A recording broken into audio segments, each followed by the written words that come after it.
that was something your grandpa said was, if you've got land, you've got something. You got something to pay off.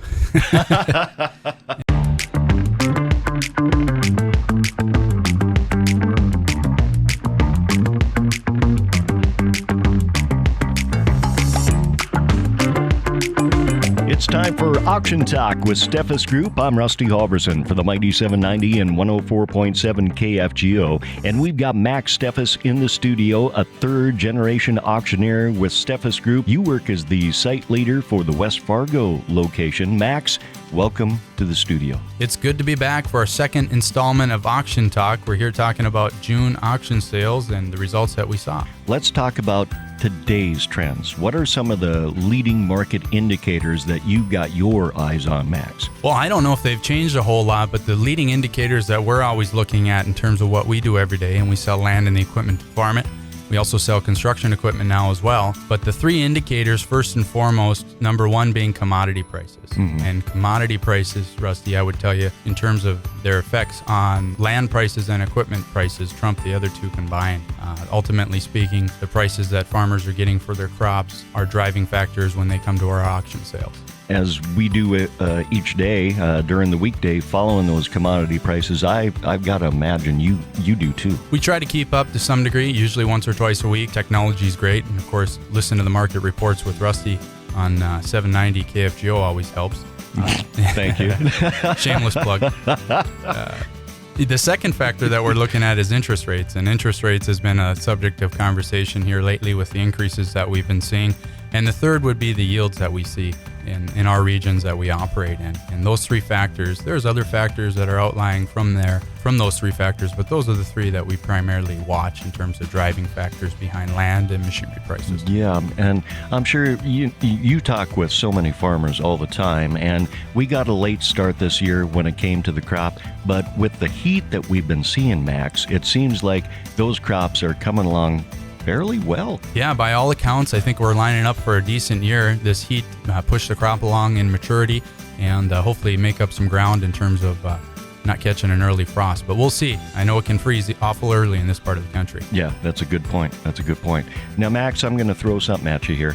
Yep. I read a news story, and here's what it says. Although farmland value continues to rise across the U.S., the threat of rising interest rates and other economic pressures have the potential to create headwinds that may stall or reverse that upward trend.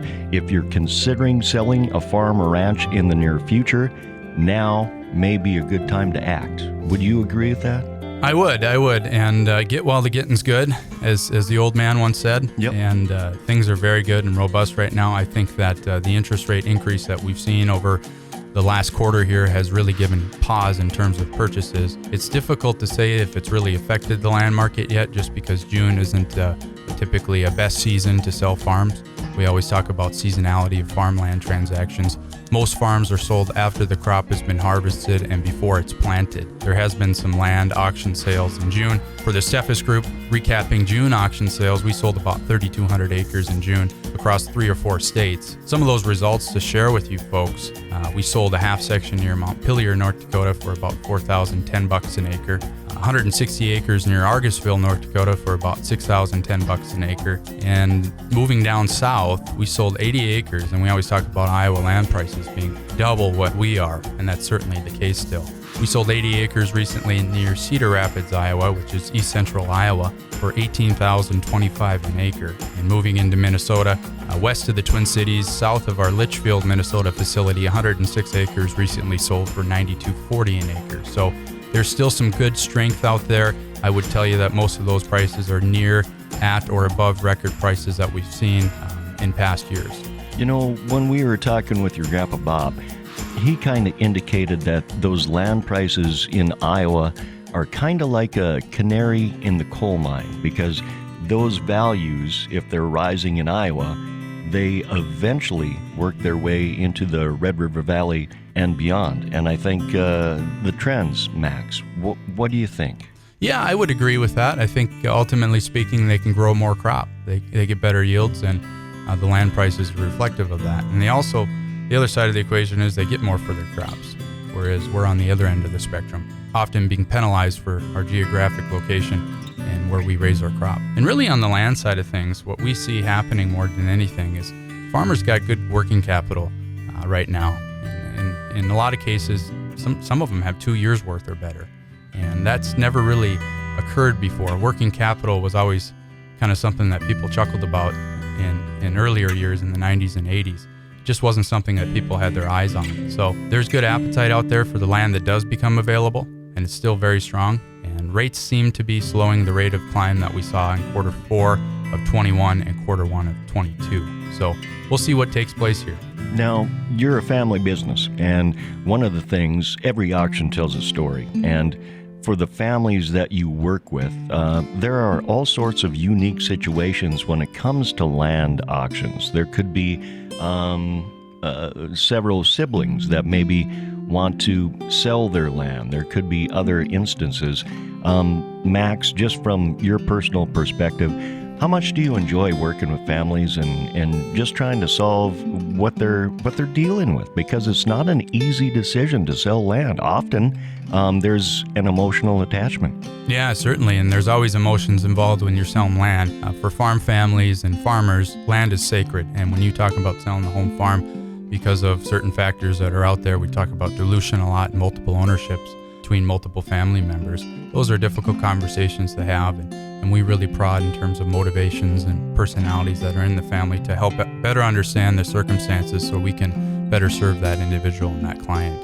And it's really testament to what's going on in terms of the marketplace, the transition of wealth that's occurring right now. It's a primary motive, I would tell you, in terms of the sellers that we're dealing with on a daily basis and the tracts of land that are becoming available. The dilution through ownership by many family members who are aging is a subject of conversation on a daily basis. Also, we're seeing money managers and people that are financial advisors telling folks that own farms that are removed to go ahead and exit because they're advising them that they can do better in the external markets outside of the farm world.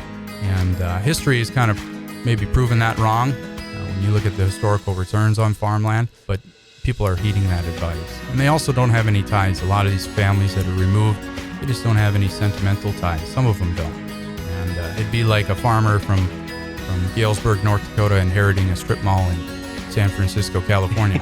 What the heck am I going to do with this? That brings me to the thought that, there's never going to be more land, Max. We've got the land we've got, and so that land certainly has value. And that was something your grandpa said was, if you've got land, you've got something. You got something to pay off. And that's the name of the game in the farming world. You toil and toil all your life, and hopefully at the end of your career you have some land that's paid off, and that's the store of wealth, and it's treated a lot of people very well. Now, when it comes to this fall and the harvest, you mentioned that usually this time of year isn't the best for land sales because it's a seasonal kind of market. What are you looking forward to? What's your forecast for the fall? Well, you mentioned it earlier. I think harvest and yields will determine our direction this fall. I think there'll be strong demand for the land that does become available, and I think that'll continue. If things remain the same, the slower rate of rise to steady prices this fall, I think will be taking place here. We'll watch those three indicators. If there's a major boon in commodity prices with good yields in areas, we could see another 10% on top of these record prices in some areas, which is hard to believe at $10,000 an acre in some parts in the valley. Let's talk about the equipment market. What did you see for some of your June results for auction sales, Max? So we talk about our June auction sales, and June was a great month. We had over 80 auction sales. There again, tremendous demand for the used machinery that we had on those auction sales. Some notable pieces that were really telling in terms of what we're seeing.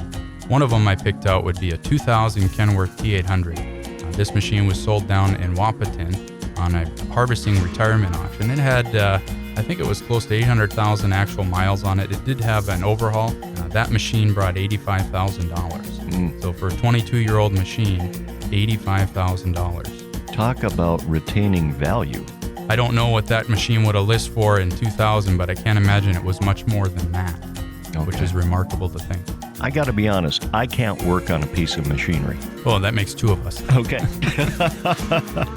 when it comes to the number of auction events in July, I believe you had around 58 in Iowa, Minnesota, North Dakota, Montana, Idaho, South Dakota, and Arkansas too. Again, it goes back to the scope of what you're doing and really the knowledge that you gain by watching all these prices and values when it comes to not only land, but also equipment. You're a great resource, Max. Yeah, and we give out a lot of free advice so folks that are interested in what things are worth and want enough off-the-cuff valuation. I'd encourage you folks to call us. And you talk about other segments and some of the other results that we can share in terms of June on the construction side of things. We sold a big John Deere payloader, an 844K, which is something you would typically see in a gravel pit. Be like a 980 Caterpillar for those familiar with that. This machine was a 2015. It had 523 hours on it. It brought $399,000. And interestingly enough, I believe that we sold the mate to it a year ago, and that machine had substantially less hours on it. And I want to say it was close to 3 1/4. Is that right? So there's a perfect case study of a like kind of machine. A year later, shows the demand for that type of machine and the appreciation that we've seen even just in a year's time. Another piece to note, we sold on Steve Crystal's estate auction over in Castleton, Mapleton. Some of you folks might have been out there. We sold a K600 quad. It was a 2011 that had a PTO on it, and it had 3,200 engine hours on it. That machine brought $252,000. I think sitting here today, a year ago, that probably would have been 2 1/4 in that realm. So there has been some appreciation that we've seen here in the last year. And we're excited to be of service to folks in a lot of different areas. And yeah, it does allow us a unique perspective in terms of what's going on, not only here in North Dakota, Minnesota, but nationwide. I've got a question. Okay. I've got a question. You guys just don't do land. You don't do just cattle. You don't do just equipment. Not just construction, not just trucking. That's why people need to check out steffesgroup.com.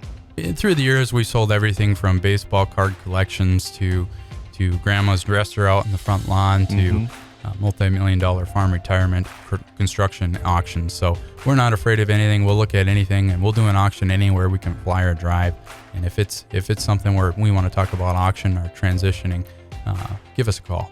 Okay. Max, thank you for your time today. I appreciate it. Always good to visit. Always fun to come in, and folks, stay tuned for next month's episode of Auction Talk with Steffes. This has been Auction Talk with Steffes Group. I'm Rusty Halverson, Max Steffes, for the Mighty 790 and 104.7 KFGO.